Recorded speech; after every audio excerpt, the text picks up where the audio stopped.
Bismillahirrahmanirrahim. Assalamualaikum warahmatullahi wabarakatuh. Alhamdulillahirabbil alamin wa bihi nasta'inu ala umuri dunya waddin. Wassalatu wassalamu ala asyrafil anbiya'i wal mursalin wa ala alihi washabihi ajmain. Amma ba'du. Perkenalkan, nama saya Ihsan Maulana. Saya adalah mahasiswa Institut Agama Islam Darussalam Ciamis, Fakultas Tarbiyah, Prodi Pendidikan Agama Islam semester 5 kelas A.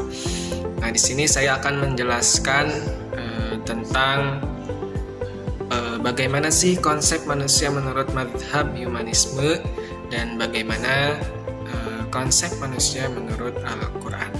Oke, kita langsung saja. Oke, baiklah.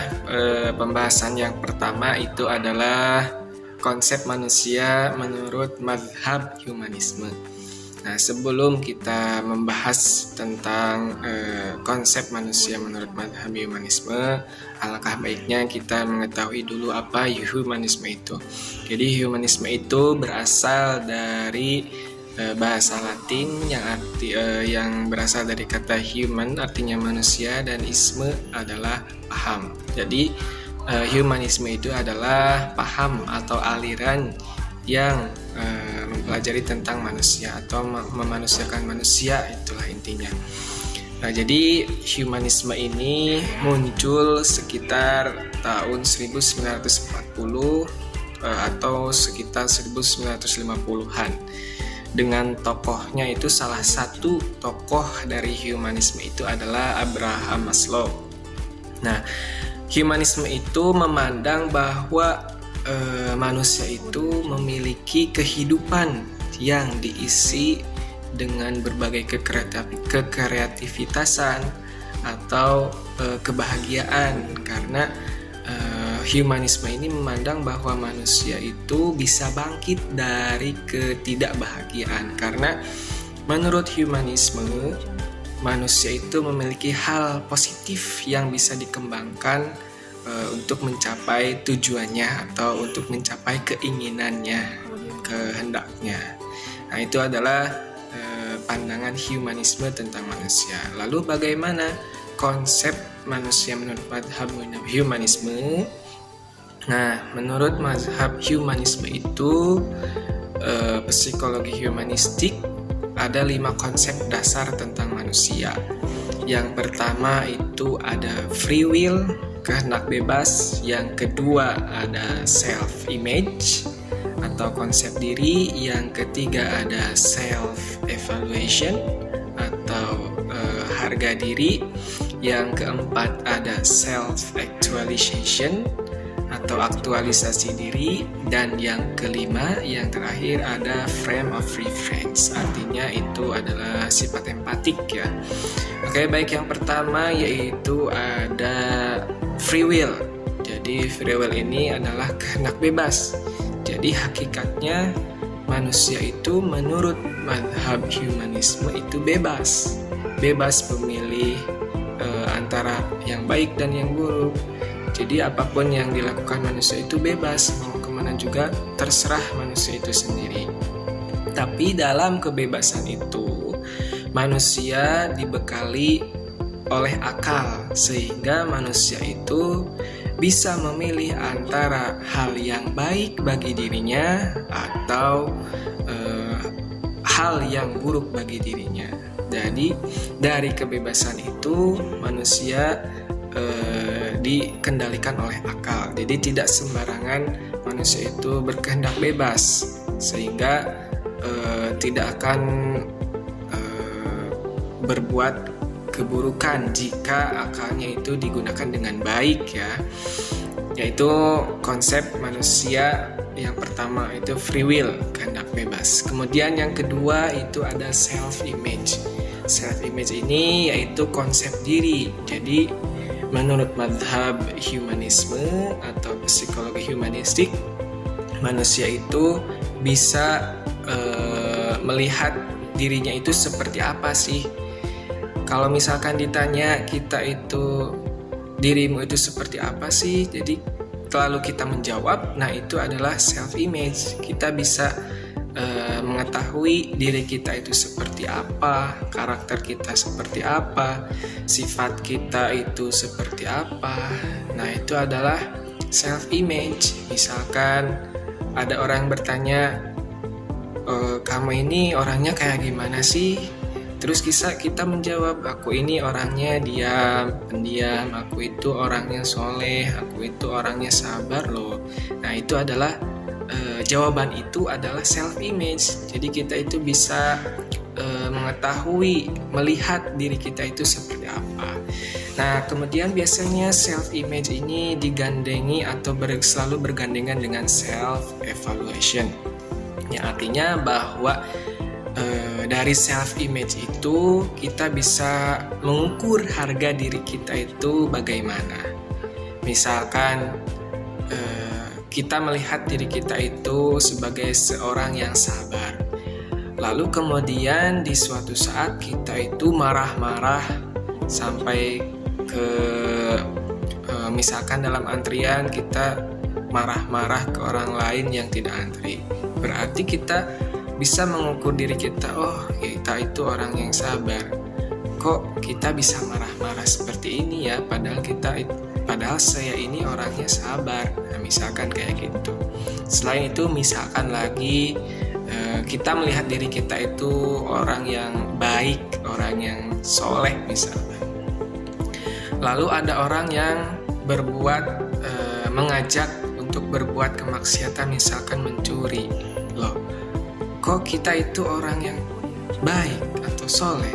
Kenapa kita diajak misalkan mencuri? Berarti kan kita bisa mengukur harga diri kita itu seperti apa. Kalau misalkan kita merasa diri kita itu baik, soleh, pasti kalau ada tawaran seperti itu kita tidak akan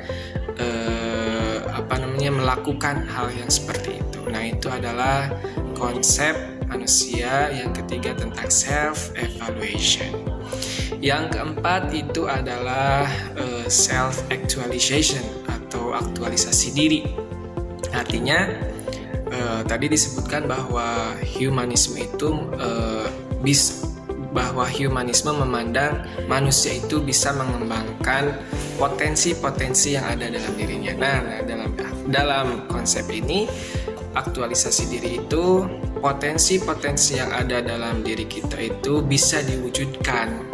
Jadi kita sebagai manusia itu biasanya ingin membuktikan bahwa kita itu adalah manusia yang mulia, manusia yang baik gitu, makhluk yang mulia, makhluk yang baik. Nah, itu aktualisasi diri ya. Jadi konsep aktualisasi diri itu seperti itu. Kemudian yang kelima itu adalah frame of reference. Artinya bahwa manusia itu sebagai manusia yang baik itu bisa merasakan apa yang dirasakan oleh orang lain.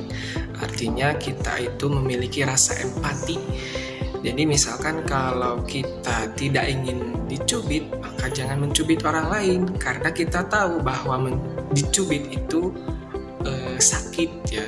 Kemudian jika misalkan kita tidak mau disakiti orang lain, maka kita tidak boleh menyakiti orang lain, karena kita merasakan gitu bagaimana rasa sakitnya disakiti orang lain. Nah, jadi kita dalam frame of reference ini menempatkan diri kita kepada orang lain, atau sebaliknya orang lain menempatkan dirinya kepada kita. Jadi kita saling memahami intinya dalam frame of reference itu. Nah, itu ya konsep manusia menurut mazhab humanisme ada 5. Yang pertama free will, kehendak bebas. Yang kedua ada self image atau konsep diri kita itu bagaimana, itu self image. Yang ketiga self evaluation, harga diri kita itu di mana, bagaimana. Yang keempat itu self actualization, artinya aktualisasi diri, potensi yang ada dalam diri kita itu harus dikembangkan untuk mewujudkan cita-cita yang kita inginkan. Dan yang terakhir adalah frame of reference atau rasa empatik ya terhadap orang lain. Kita lanjutkan ke pembahasan yang kedua, itu adalah konsep manusia menurut Al-Quran. Di dalam Al-Quran, manusia itu memiliki beberapa istilah yang memiliki beberapa makna.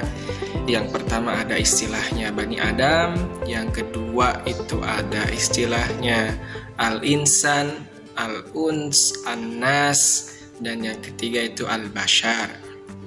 Oke, yang pertama itu Bani Adam. Nah, jadi istilah yang pertama dalam Al-Quran itu manusia disebut dengan Bani Adam atau keturunan Nabi Adam alaihi salam. Jadi Nabi Adam ini adalah manusia yang pertama kali memiliki perilaku kemanusiaan atau pre-kemanusiaan. Nah, dari sini kita mengetahui bahwa manusia itu bukan evolusi dari makhluk antropus atau makhluk sejenis kera, tetapi manusia itu adalah makhluk yang mulia, makhluk yang memiliki akal, makhluk yang merupakan keturunan dari Nabi Adam. Dan Nabi Adam itu Nabi Adam dan seluruh cucunya itu adalah merupakan sebagai khalifah fil ard atau sebagai pemimpin di dunia. Dengan sebagai pemimpin di dunia itu, maka Allah memberikan manusia itu adalah akal, sehingga menurut Al-Quran manusia itu adalah insan kamil atau makhluk yang diberi akal, makhluk yang mulia. Jadi manusia itu berbeda sekali dengan hewan, karena hewan tidak dibekali dengan akal yang sempurna. Jadi manusia itu disebut sempurna karena memiliki akal. Selain memiliki akal, juga memiliki jasad yang sempurna, fisik yang sempurna dibandingkan dengan makhluk-makhluk yang lainnya. Sehingga konsep yang pertama dari Al-Quran terhadap manusia itu adalah makhluk yang mulia, makhluk yang tidak dihinakan. Karena pada hakikatnya manusia itu menurut Al-Quran itu adalah suci, fitrah. Kemudian manusia itu baik, manusia itu tidak jahat. Lalu kenapa ada manusia yang berbuat jahat, yang melakukan dosa? Nah, itu sesuai tadi ya. Jadi manusia itu kan bebas, kehendak bebas, tetapi Allah memberikan kita manusia itu adalah akal, sehingga manusia bisa memilih atau membedakan antara yang baik dengan yang buruk, antara yang jahat dengan yang tidak jahat. Nah, dengan seperti itu, jika akal manusia digunakan dengan baik, kita bisa manusia itu bisa mengembangkan potensinya dengan baik pula. Tetapi kalau manusia itu tidak menggunakan akalnya dengan baik, maka ia akan terjerumus ke dalam dosa. Karena selain manusia itu dibekali akal, manusia juga dibekali nafsu. Maka ketika akal tidak digunakan dengan baik, manusia akan memenuhi hawa nafsunya, sehingga terjerumuslah kepada hal-hal yang tidak baik. Walaupun nafsu itu adalah biologis kita ya, naluriah seorang manusia, tetapi yang mengendalikan itu ada akal. Nah, itu konsep manusia yang pertama, istilahnya dari Bani Adam, tetapi konsepnya itu adalah makhluk yang mulia, yang dimuliakan oleh Allah. Yang kedua itu ada Al-Insan atau Al-Uns atau An-Nas. Al-Insan itu asal usul katanya dari kata Al-Uns, An-Nisa. Artinya bahwa manusia itu adalah makhluk yang harmonis dan jinak. Selain itu, kalau An-Nas itu artinya adalah jamak dari Al-Insan. Nah, dari sini, dari istilah ini, konsep Al-Quran terhadap manusia itu adalah makhluk sosial. Jadi menurut Al-Quran, manusia itu adalah makhluk sosial, makhluk yang membutuhkan yang lainnya. makhluk yang membutuhkan pertolongan Allah, makhluk yang membutuhkan manusia lainnya, makhluk yang membutuhkan relasi dengan alam di sekitarnya, dan makhluk yang membutuhkan terhadap dirinya juga. Nah, maka dari situ ada teori tentang macam-macam relasi manusia. Nah, jadi relasi manusia itu ada 4: hablum minallah, hablum minan nas, hablum minal alam, dan hablum bin nafsi. Yang pertama itu hubungan dengan Allah, hubungan dengan manusia, hubungan dengan alam, dan hubungan dengan dirinya sendiri. Nah, jadi itu konsep yang kedua itu adalah makhluk yang sosial, makhluk yang membutuhkan hal yang lain, gitu ya. Itu konsep Al-Quran terhadap manusia yang kedua. Kemudian yang terakhir itu adalah istilahnya manusia dalam Al-Quran itu al-bashar. Artinya al-bashar itu adalah kulit ya, karena kenapa manusia disebut al-bashar yang artinya kulit? Karena hal yang paling tampak dari jasad manusia itu adalah kulit. Maka dari sini menunjukkan bahwa konsep Al-Quran terhadap manusia itu adalah manusia merupakan makhluk yang biologis, makhluk yang naluriah, alamiah, bahwa manusia juga membutuhkan makan, minum, kemudian istirahat, rasa ingin memiliki, rasa ingin mencintai, dan perasaan dan juga emosional intinya.